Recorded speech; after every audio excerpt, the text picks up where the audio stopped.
Halo,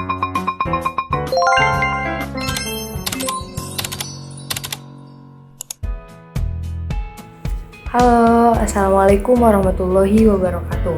Balik lagi bersama saya Talidatul Solihah, mahasiswa bimbingan konseling Islam semester 5, mata kuliah teknik produksi film. Balik lagi di Learning Journal pertemuan ketiga. Baik, tadi di kelas teman-teman kelompok 1 membahas tentang pengertian film, sejarah film, imajinasi dalam film, dan jenis-jenis film. Film dalam kamus besar Indonesia ini memiliki arti sebagai selaput tipis yang terbuat dari seluloid yang berfungsi sebagai tempat gambar yang negatif. Dulu tuh film itu dibuatnya dari yang kayak mencetak gambar itu dari yang kertasnya yang warna hitam itu, yang kalau bisa ngelihat gambarnya itu pakai cahaya gitu tuh, yang kayak kertas panjang hitam, kayak agak-agak kekuningan sedikit, bukan kuning sih ya, pokoknya kalau dikenain cahaya matahari dia baru kelihatan bentuk gambarnya seperti apa. Nah, secara harfiah tersendiri, film ialah kayak sinematografi yang berasal dari kata sinema. Jadi yaitu yang tadi saya bilang. Jadi dulu tuh film dibuatnya pakai sinematografi yang kayak harus dilihatnya itu dengan sinar matahari baru kelihatan gitu. Jadi kan dia bentukannya hitam gitu kan, kayak panjang kalau nggak salah ya kalau udah jadi. Terus bisa dilihat jelasnya itu ya seperti dikenakan cahaya matahari, barulah terlihat gambar yang telah direkam. Nah, adapun film sebagai media komunikasi massa, apa sih yang digunakan dalam penyampaian pesan dan sumbernya?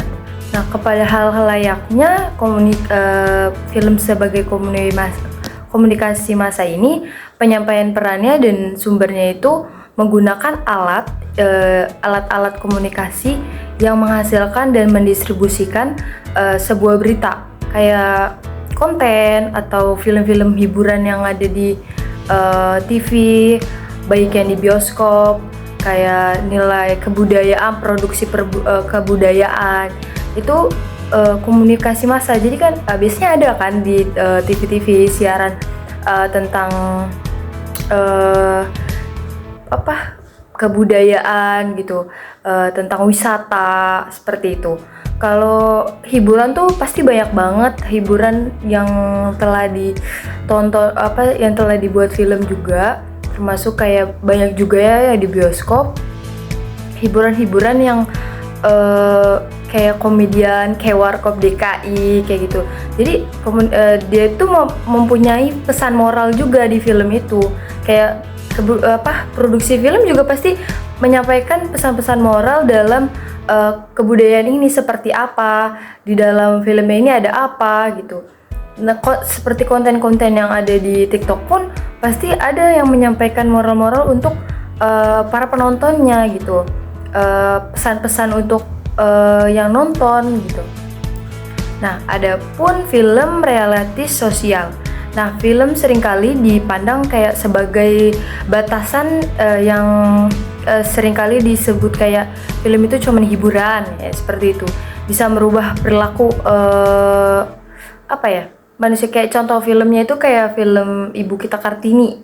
Nah, kan yang kita tahu kan Ibu Kita Kartini itu beliau nggak pakai kerudung kan gitu, tapi aslinya beliau pakai kerudung dan difilmkan dengan dengan tidak menggunakan kerudung gitu. Jadi kita nih sebagai penonton pun melihatnya juga, oh yaudah Ibu Kita Kartini itu nggak pakai kerudung, tapi sebenarnya aslinya Ibu Kita Kartini itu berkerudung gitu. Jadi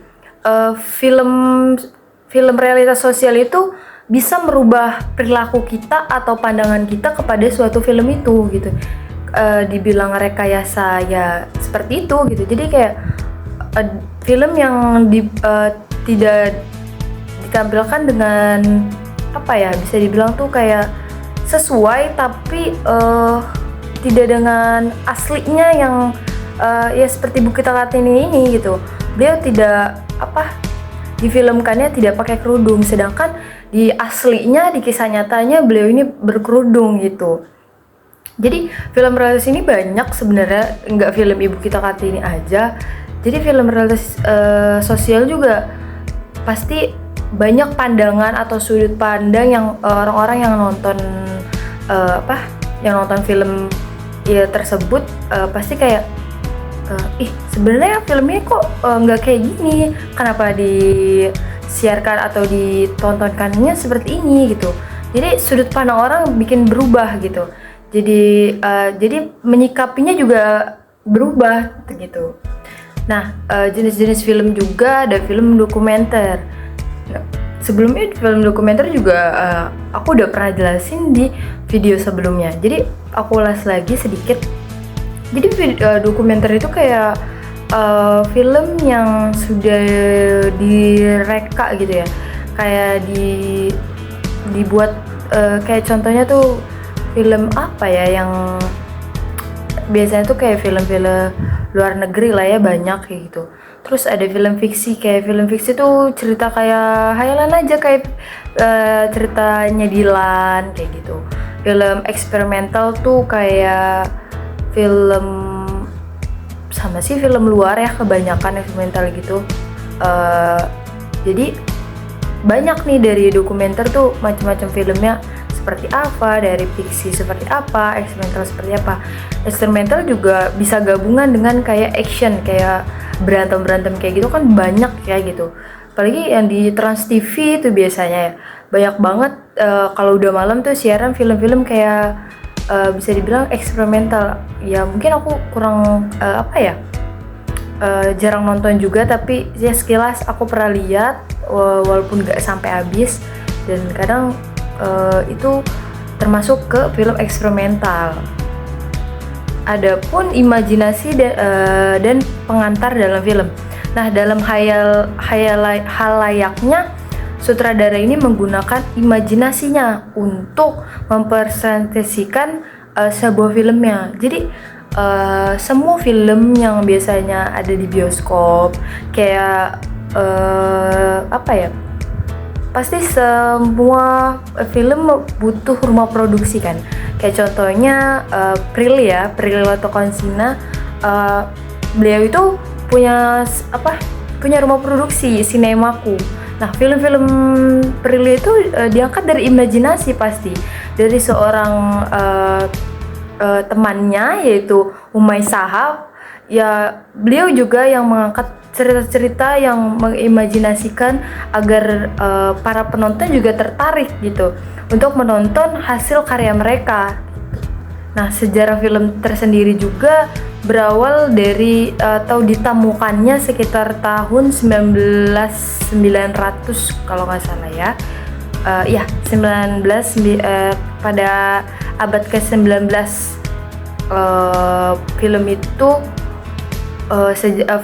itu ditemukan gitu.